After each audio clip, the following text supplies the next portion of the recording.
Hello dear students, मैं करमवीर आप सभी का अपने इस यूट्यूब चैनल में स्वागत करता हूं। प्यारे बच्चों, हम जो है क्लास 10th के लिए चैप्टर नंबर 6 ट्राइंगल्स पढ़ रहे थे। बीपीटी कर चुके हैं, मतलब थेल्स थ्योरम कर चुके हैं, बेसिक प्रोपोर्शनलिटी थ्योरम जिसका दूसरा नाम है, और उसके ऊपर बेस्ड कॉरलरी भी हम कंप्लीट कर चुके हैं बच्चों। आज मैं उसका कन्वर्स पार्ट लेकर आया हूँ। देखिएगा, इसका प्रूफ करेंगे हम। ठीक है बच्चों, देखिए, if a line divides any two sides of a triangle in the same ratio then the line must be parallel to third side. Clear है? इसने कह दिया एक ट्राइंगल है, ठीक है, एक लाइन जो है किन्हीं दो साइड को सेम रेशियो में डिवाइड करती है। ठीक है, ये ए बी सी हो गया ट्राइंगल, ये डी ई पॉइंट हो गया। तो मतलब कह रहा है कि ये ट्राइंगल है और ये लाइन इस ट्राइंगल की किन्हीं भी दो साइड को सेम रेशियो में डिवाइड कर, मतलब कि A D upon D B is equal to A E upon E C. ठीक है, देन क्या प्रूफ करके बताना है? D E parallel B C, ये हमने प्रूफ करके बताना है। ठीक है बच्चों, क्लियर है? ये इसकी स्टेटमेंट है। तो देखिएगा, इसने कहा है ए ट्राइंगल, तो मैं उस ट्राइंगल को नाम दे देता हूं, let A B C be a triangle and DE be the line। ठीक है भाई, it is given that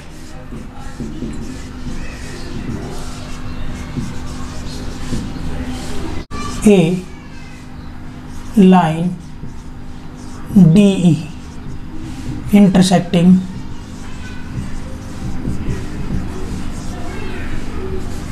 AB in D and AC in E। Clear है? Such that AD upon DB is equal to AE upon C। ठीक है भाई, number first. Clear है? तो यहां से देखिएगा, ये डी लाइन हो गई, यहाँ ये क्या हो गई? डी लाइन, डी पॉइंट यहां हो गया, ये ई पॉइंट हो गया। क्लियर है? समझ में आ गई बात? ये डी पॉइंट, ये ई पॉइंट। तो देखिए यहां से टू शो, क्या शो करके बताना है? ये जो डी लाइन है ये बी सी के पैरेलल हो जाएगी, पैरेलल बी सी। ठीक है बच्चों, let it possible suppose that, contradiction से प्रूव करेंगे हम इस रिजल्ट को। Suppose that D E is not parallel to B C. ठीक है बच्चों, हमने मान लिया डी ई बी सी के पैरेलल नहीं है। कंस्ट्रक्शन, ठीक है बच्चों, कंस्ट्रक्शन क्या करेंगे? Take a point F on the side A C of triangle A B C. Clear है? Such that D F parallel B C. ठीक है भाई, क्लियर है? ये कंस्ट्रक्शन हमने किस प्रकार करी है कि भाई वो डी एफ जो है पैरेलल बी सी हो जाए। तो मैंने वो पॉइंट जो है यहाँ ले लिया, मान लीजिए एफ पॉइंट यहाँ ले लिया, मैंने इसको ज्वाइन करा दिया। ठीक है भाई, क्लियर है?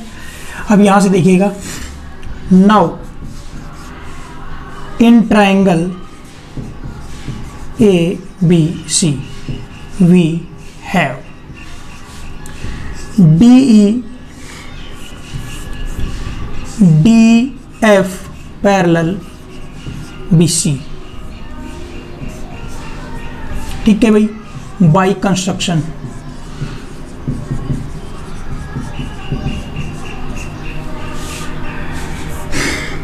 So by BPT, basic proportionality theorem लिख दे, BPT या फिर थेल्स थ्योरम,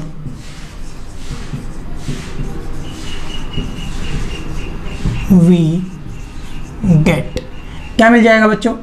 देखिए ये लाइन सेगमेंट ये इस साइड के पैरेलल का हमने जो कंस्ट्रक्ट करा है, तो क्या आ जाएगा? AD upon DB AF upon FC, यही कहा था BPT ने, AD upon DB is equal to AF upon FC।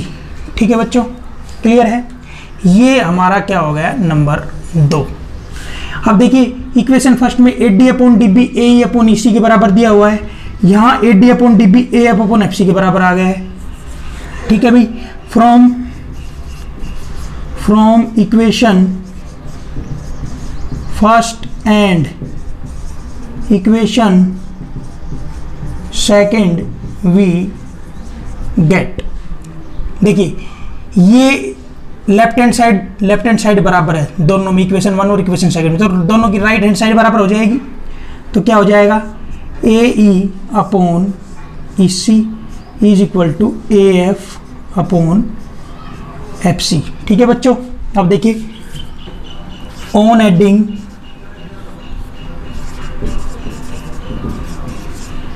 One on both sides we get, तो बच्चों क्या आ जाएगा? AE upon EC plus 1 equal to AF upon FC plus 1, तो बच्चों यहाँ से क्या आ जाएगा? EC AE plus EC FC AF plus FC। ठीक है भाई, देखना बच्चों बचा हुआ पोर्शन यहाँ करते हैं। एक बात बताना, AE प्लस EC क्या आ जाएगा? AC, देखो AE और EC को जोड़ करेंगे तो आपका AC आएगा, AF प्लस FC भी तो क्या आएगा? AC आएगा। तो बच्चों देखना AE प्लस EC क्या बन जाएगा? AC। This implies AC upon EC, और यहाँ से क्या आ जाएगा? AC upon FC। ये ना AF प्लस FC क्या आ जाएगा? AF प्लस FC क्या आ जाएगा? AC अपॉन में क्या आ गया? FC आ गया। ठीक है बच्चों, क्लियर है? अब यहाँ से देखिएगा क्या आ जाएगा आपका? 1 upon EC is equal to AC upon FC क्या आ जाएगा? 1 अपॉन AC। ठीक है बच्चों, ये कट हो जाएगा यहाँ से, तो क्या बचेगा? 1 upon EC is equal to 1 upon FC। ठीक है बच्चों, यहाँ से क्या आ गया? EC is equal to FC। तो बच्चों ये क्या इंप्लाइज करेगा? Point E, the point E and the point F coincides, मतलब कि ये पॉइंट इस पॉइंट के ऊपर आ गया है। क्लियर है? This implies DE, this implies DF coincides DE। Clear है? मतलब D, ये पॉइंट दोनों सेम है, तो मतलब D और DF और DE ये कोइंसाइड कर जाएंगे, मतलब ये लाइन के ऊपर लाइन आ जाएगी। समझ में आ गई बात? तो कहने का मतलब क्या होगा? इनकी डिस्टेंस भी सेम होगी। क्या आ जाएगा? DF is equal to DE। समझ में आ गई बात? तो ये आ गया नंबर 3। क्लियर है?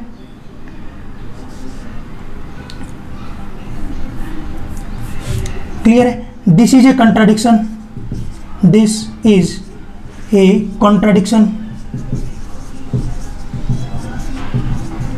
To our position. क्लियर है? ये कंट्राडिक्शन हो गई हमारी इस पोजीशन पर।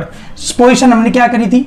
D BC के पैरेलल, यहाँ तो D पैरेलल आ गया BC के, D A parallel B C, भाई D A parallel B C हमने कंस्ट्रक्शन से माना था, तो डी ए खुद डी के बराबर आ गया है। ठीक है भाई, क्लियर है?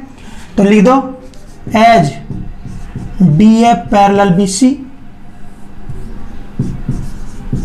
By construction.